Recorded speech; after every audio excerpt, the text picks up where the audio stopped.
Hello दोस्तों, आप सबका बहुत बहुत स्वागत है एसएससी जीडी एग्ज़ाम 2025 के लिए।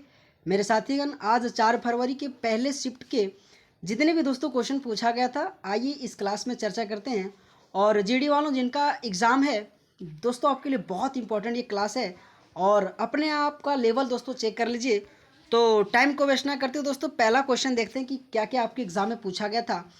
तो भारत के संविधान का भाग थर्ड किससे संबंधित है? तो बेसिकली दोस्तों आपके जो मौलिक अधिकार है ना, मौलिक अधिकार से ही आपके संविधान के भाग थर्ड संबंधित है।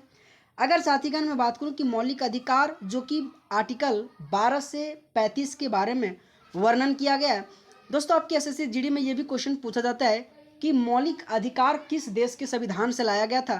तो बेसिकली दोस्तों यूएसए के संविधान से लाया गया था, इस पॉइंट को याद रखिएगा। अगर मैं दोस्तों राज्य के नीति निर्देशक तत्व की बात करूं तो भाग 4 आपके आर्टिकल 36 से 51 के बारे में वर्णन किया गया है। और दोस्तों अगर मैं बात करूं कि राज्य के नीति निर्देशक तत्व कहां से लाया गया, तो बेसिकली आपके आयरलैंड के संविधान से लाया गया था। इस पॉइंट को भी याद रखिएगा, बहुत इंपॉर्टेंट ये पॉइंट है। अगला पॉइंट साथीगण की संविधान संशोधन आपके भाग 20 में और आर्टिकल 368 के तहत संविधान संशोधन के बारे में कहा गया है। और अगर मैं बात करूं साथीगण की संविधान संशोधन किस देश के संविधान से लाया गया था, तो बेसिकली साउथ अफ्रीका से लाया गया था, ये भी आपको याद रखना है। साथीगण आपके पंचायती राज जो कि भाग 9 में आर्टिकल 343 के बारे में कहा गया है, ये भी दोस्तों बहुत इंपॉर्टेंट आपको याद रखना है। और साथीगण संघ की राजभाषा जो आपके भाग 17 में आर्टिकल 343 से 351 के बारे में संघ की राजभाषा के बारे में कहा गया है। दोस्तों ये आने वाले अगले शिफ्टों के लिए बहुत इंपॉर्टेंट ये क्वेश्चन होने वाला है, तो दोस्तों आपको ध्यान रखना है ना। अगर मैं अगला क्वेश्चन की बात करूं साथीगण कि भारत में जो तीसरी पंचवर्षीय योजना का बेसिकली मुख्य क्या उद्देश्य था, तो स्वतंत्रता अर्थव्यवस्था। आपके एग्जाम में दोस्तों पंचवर्षीय योजना से बहुत इंपॉर्टेंट क्वेश्चन बनता है। अगर साथीगण मैं बात करूं कि पहला पंचवर्षीय योजना 1951 से 56 में, दूसरा 56 से 61 और तीसरा 61 से 66। अगर साथीगण मैं बात करूं कि जो तीसरा पंचवर्षीय योजना हुआ था ना, उसमें से सबसे विफल पंचवर्षीय योजना अगर मैं बात करूं तो तीसरा पंचवर्षीय योजना रहा था। आपके एसएससी जीडी में बहुत बार क्वेश्चन पूछा जाता है कि सबसे विफल पंचवर्षीय योजना कौन सा है, तो तीसरा पंचवर्षीय योजना। और ये आपके एग्जाम में पूछ लिया था कि तीसरा पंचवर्षीय योजना का बेसिकली मुख्य उद्देश्य क्या है, तो स्वतंत्रता अर्थव्यवस्था। अगर साथीगण मैं बात करूं तीसरी पंचवर्षीय योजना का मुख्य उद्देश्य कृषि पर जोर देना और गेहूं के उत्पादन में सुधार करना था।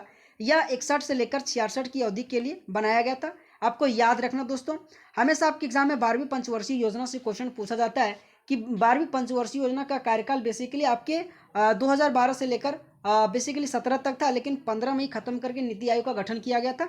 इस पॉइंट को भी याद रखिएगा।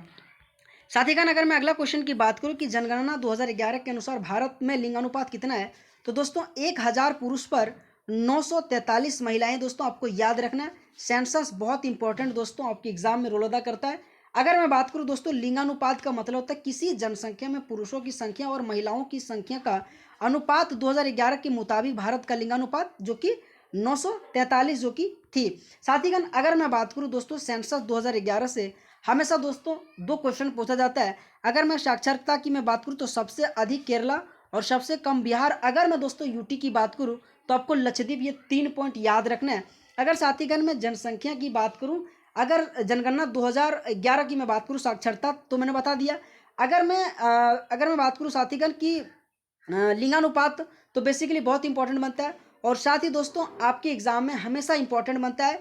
अगर मैं बात करूं साथीगण, मैं थोड़ा भूल रहा लेकिन अच्छा ठीक है दोस्तों, अगला क्वेश्चन देखते हैं ना। 2011 की जनगणना के मुताबिक जो कि भारत का लिंगानुपात इतना था। बाल लिंगानुपात का मतलब 0 से 6 साल के बच्चों के प्रति 1000 पुरुषों पर महिलाओं की संख्या।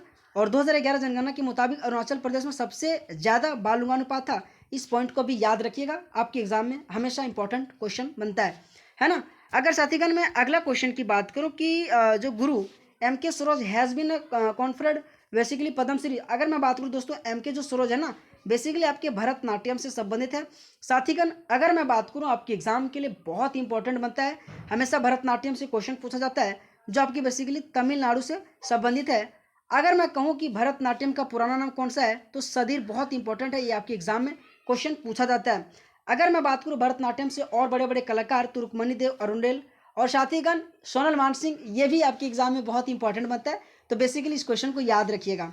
अगर मैं अगला क्वेश्चन की बात करूँ कि अशोक के अधिकांश शिलालेख किस भाषा और लिपि में लिखे गए थे, तो प्राकृतिक और ब्रह्मी लिपि में लिखा गया था। और अशोक के 14 शिलालेख दोस्तों आपके फिंगर टिप्स पे याद होना चाहिए, क्योंकि बहुत इंपॉर्टेंट है, अशोक से क्वेश्चन पूछा जाता है। और यकीनन दोस्तों 14 में से आपके एग्जाम में 7वां शिलालेख, 14 शिलालेख और पहला शिलालेख बहुत इंपॉर्टेंट क्वेश्चन बनेगा। अगर मैं बात करूं कि अशोक के अधिकांश अभिलेख 3 भाषाओं पर लिखे गए थे, जिसमें से प्राकृतिक, यूनानी और अरामाइक आ जाएगा। प्राकृतिक शिलालेख मुख्य रूप से खौटी और ब्राह्मी लिपि में लिखे गए थे। अगला क्वेश्चन दोस्तों कि उत्कृष्ट गैस आवर्त सारणी के समूह में पाई जाती है। उत्कृष्ट गैस आवर्त सारणी के समूह 18 में पाए जाती है। इन्हें निष्क्रिय गैसों भी कहा जाता है।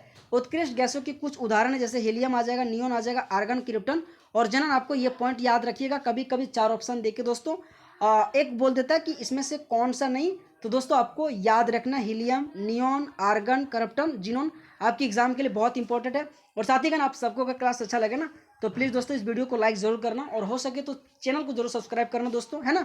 बहुत मेहनत लगता है दोस्तों आप सबके लिए।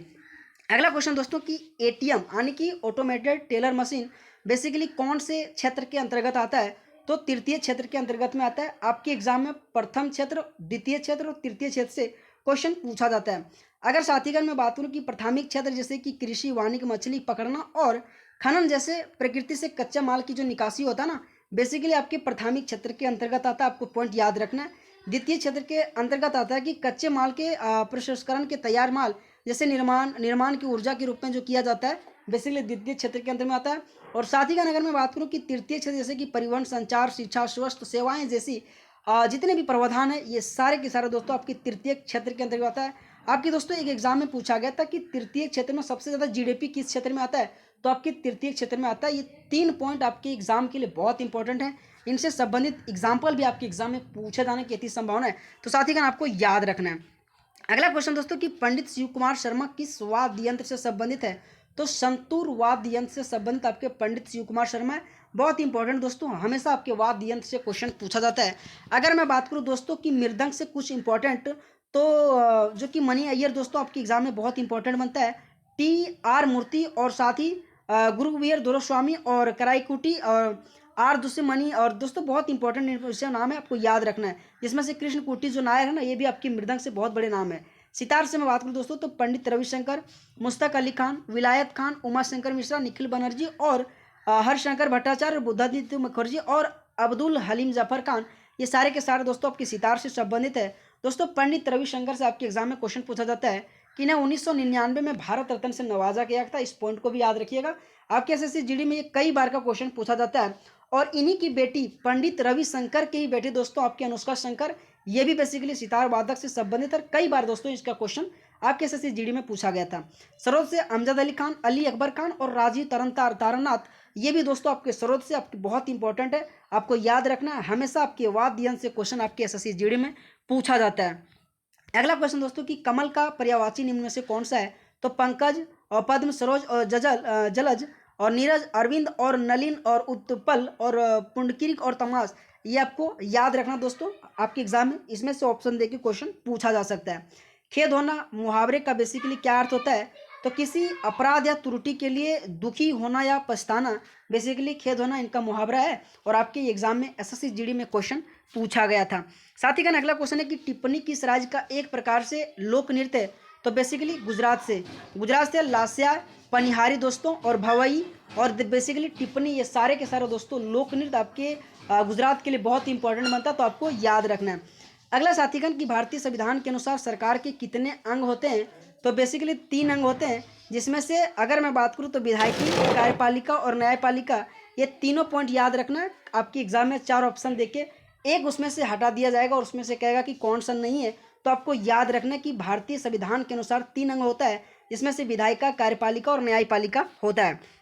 अगर साथीगण मैं बात करूं कि विधायिका हमारे निर्वाचित प्रतिनिधित्व को संदर्भित करता है और कार्यपालिका उन लोगों का एक छोटा सा समूह था जो कानून को लागू करने और सरकार चलाने के लिए जिम्मेदार होता है। न्यायपालिका का उद्देश्य होता है कि देश में न्यायालयों की व्यवस्था को संदर्भित करता है। तो बेसिकली ये सारे आपके एग्जाम में दोस्तों क्वेश्चन पूछा गया था। तो आप सबको क्लास कैसा लगा, और मैं उम्मीद करता हूँ आप सबको बहुत अच्छा लगा होगा। और अगर आपको अच्छा लगा तो प्लीज़ दोस्तों लाइक, शेयर, सब्सक्राइब जरूर करना। तो आप सबका बहुत बहुत धन्यवाद, थैंक यू सो मच। और इसी तरह से दोस्तों अगला शिफ्ट और थर्ड शिफ्ट का एनालिसिस वीडियो के लिए दोस्तों आप हमारे चैनल के साथ जुड़ सकते हैं ना। और अगर आपको अच्छा लगा तो एक रिव्यू आप जरूर दीजिएगा। तो बहुत बहुत धन्यवाद दोस्तों आप सबका। Thank you so much.